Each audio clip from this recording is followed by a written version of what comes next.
ఎక్కువ మాట్లాడుతున్నావు ఏం చేస్తావు తలగిరి చేస్తున్నావు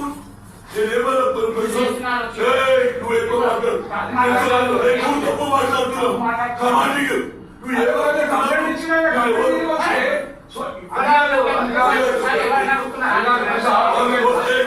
వాళ్ళు లోపలికి వస్తారని బెదిరిస్తావా మీడియాను బెదిరిస్తావా చెప్పు నువ్వు చెప్తే వెళ్ళిపోతావు కంప్లైంట్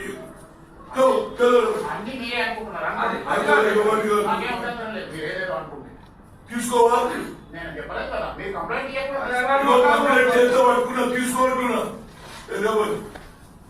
అక్కడోళ్ళు కంప్లైంట్ ఇస్తాను నాది కుదుసలేదు కంప్లైంట్ తీసుకుంటున్నా రెడ్డి గారు నువ్వు కమాండ్ కాదు నేను ఫోటో తీసుకున్నా నాది కుదుసలేదు